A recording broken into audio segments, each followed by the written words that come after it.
Assalamu alaikum wa rahmatullahi wa barakatuh. Hope all are doing great by the grace of Allah. Welcome back to another new lesson.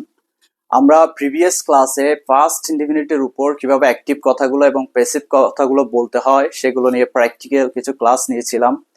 ইনশাআল্লাহ আজকের ক্লাসে আমরা past ইনডিফিনিটের উপর কিভাবে question making করব সেটা আমরা দেখব। আমরা জানি কোয়েশ্চেন দুই টাইপের করে থাকি আমরা, একটা হচ্ছে ইয়েস নো কোয়েশ্চেন আর একটা হচ্ছে WH question. So yes no question কি? ইয়েস নো কোয়েশ্চেন হচ্ছে যে প্রশ্ন করলে আমরা ইয়েস নো দিয়ে অ্যান্সার করতে পারি, সেটা হচ্ছে ইয়েস নো কোয়েশ্চেন। আর যে প্রশ্ন করলে আমরা ইয়েস নো দিয়ে অ্যান্সার করতে পারি না, ডব্লিউএস ওয়ার্ড ব্যবহার করতে হয়, সেই প্রশ্নগুলোর ক্ষেত্রে আমরা ডব্লিউএস ওয়ার্ড ব্যবহার করি। যেমন যেমন আমি একটা উদাহরণ দিলে বিষয়টা ক্লিয়ার হবে। তুমি কি গিয়েছিলে? Did you go? সো এখানে আমি ইয়েস নো দিয়ে অ্যান্সার করতে পারি। গেলে বলবো ইয়েস আই ওয়েন্ট, আর না গেলে বলবো no I didn't go. Yes or no দিয়ে আমি অ্যান্সার করতে পারছি। আর যদি আমি এভাবে বলি তুমি কোথায় গিয়েছিলে, so where did you go, তুমি কোথায় গিয়েছিলে, তখন I have to say that I went to market, I went to hospital. এভাবে আমাকে একটা ডেসক্রাইব করতে হবে কোথায় গিয়েছিলাম সেই প্লেসের নামটা। সো ইয়েস নো কোয়েশ্চেন ও ডব্লিউএস কোয়েশ্চেনের তেমন পার্থক্য নেই, একই স্ট্রাকচার, জাস্ট ডব্লিউএস কোয়েশ্চেন আসলে জাস্ট ডব্লিউএস ওয়ার্ডটা আমরা ইউজ করবো। এখানে আমরা প্র্যাকটিক্যালি যদি দেখি বিষয়টা আরো ক্লিয়ার হবে। তো প্রথমে আমরা দেখি ইয়েস নো কোয়েশ্চেন স্ট্রাকচার কি। Auxiliary verb, subject, principal verb, object. Principal verb সবসময় V1 হবে, মানে কোয়েশ্চেন মেকিং করতে আমার ফার্স্ট এর ভার্বটা সবসময় প্রেজেন্ট ফর্ম হয়ে যাবে, যেহেতু আমরা ডিড ইউজ করব। ওকে, তারপর ডব্লিউএস কোয়েশ্চেন হচ্ছে ডব্লিউএস ওয়ার্ড ব্যবহার করব, আর সব ঠিক থাকবে। Auxiliary verb, subject, principal verb, object. Just আমি এখানে এক্সট্রা কি নিয়ে এসেছি? WH word.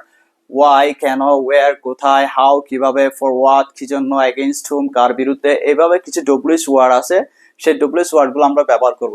ওকে, আমরা কিছু ভার্ব নিয়েছি, 5টা ভার্ব নিয়েছি এবং ভার্বের প্রেজেন্ট ফর্ম গুলো এখানে লিখেছি। যেহেতু ফার্স্ট এর কোয়েশ্চেন মেকিং করতে আমাদের ভার্ব গুলো প্রেজেন্ট ফর্মে ইউজ করতে হবে।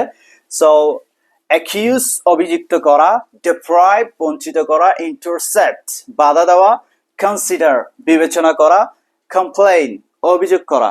এই 5টা ভার্ব দিয়ে আমরা প্র্যাকটিক্যালি ইয়েস নো কোয়েশ্চেন এবং ডব্লিউএস কোয়েশ্চেন মেকিং করবো ইনশাআল্লাহ। সো প্রথম কোয়েশ্চেনটা দেখি, তারা কি তোমাকে অভিযুক্ত করেছিল? আমি ইয়েস নো দিয়ে আনসার করতে পারছি, করলে ইয়েস, না করলে নো। সো এখানে আমি ডিড ইউজ করব।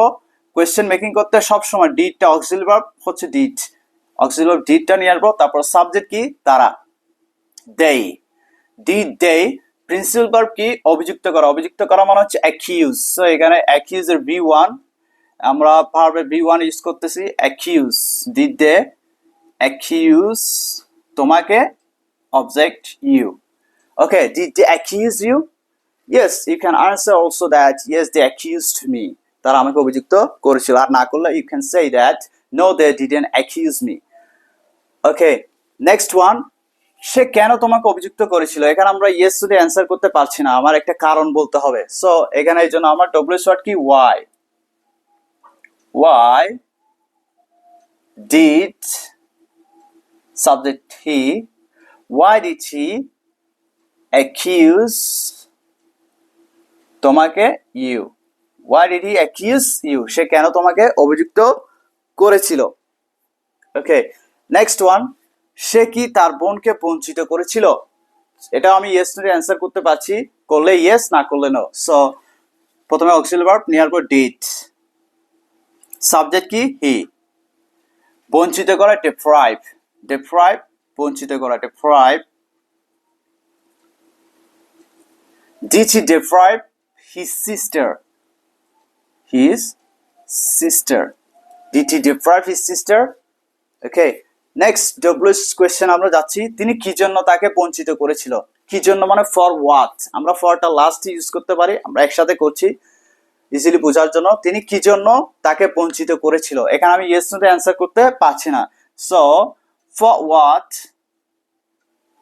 what did, তিনি মানে হি, for what did he deprive,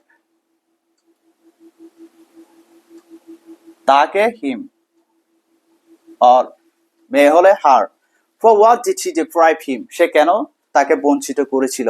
okay, the next one. লোকটি কি তোমাদের বাধা দিয়েছিল?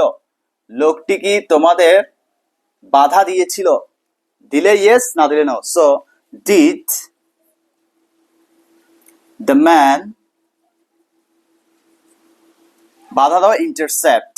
ডিড দ্য ম্যান ইন্টারসেপ্ট তোমাদেরকে? You. Did the man intercept you? দিলে ইয়েস, না দিলে নো। তিনি কেন তোমাদের বাধা দিয়েছিল? এখানে আমি ইয়েস না অ্যান্সার করতে পারছি না, আমাকে এর জন্য বলতে হবে ওয়াই। ওয়াই ডিড তিনি হি intercept why did he intercept তোমাদের? you.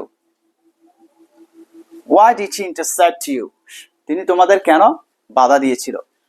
ওকে, নাম্বার 4, তোমরা কি বিবেচনা করেছিলে? তোমরা কি বিবেচনা করেছিলে? yes we considered, আর না করলে no we didn't consider. so you can say তোমরা কি বিবেচনা করেছিলে? so did you consider? okay, again object নাই, did you consider, you can make also object here, did you consider the matter? তোমরা কি বিষয়টি বিবেচনা করেছিলে? ওকে, did you consider, তোমরা কি বিবেচনা করেছিলে? তোমরা কিভাবে বিবেচনা করেছিলে? এখানে আমরা yes no অ্যানসার করতে পারছি না, আমার WH ওয়ার্ড কি কিভাবে। so how did you consider the matter? You can say also the object here. How did you consider? তোমরা কিভাবে বিবেচনা করেছিলে? Okay, last and final one, মেয়েটি কি অভিযোগ করেছিল? করলে ইয়েস, না করলে no. So we can say did the girl complain? Okay, did the girl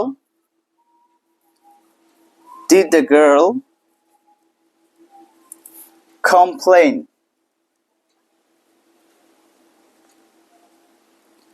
Did the girl complain? Okay, yes, you can answer also here, yes the girl complained. If don't, so you can say no she didn't complain. Okay, সে কার বিরুদ্ধে অভিযোগ করেছিল? কার বিরুদ্ধে? against whom? against whom, কার বিরুদ্ধে? এখানে আমার WH word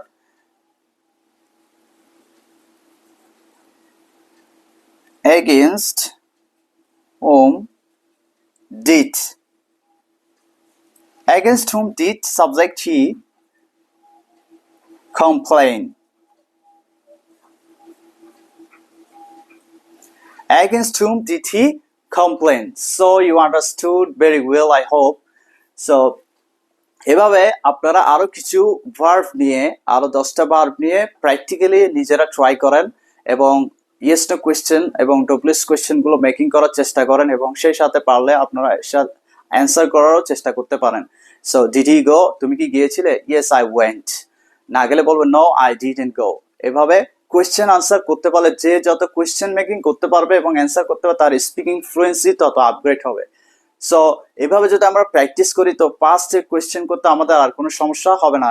কেউ যদি আমাদের ফার্স্ট কোয়েশ্চেন করে আমরা ইজিলি আন্ডারস্ট্যান্ডিং করতে পারবো।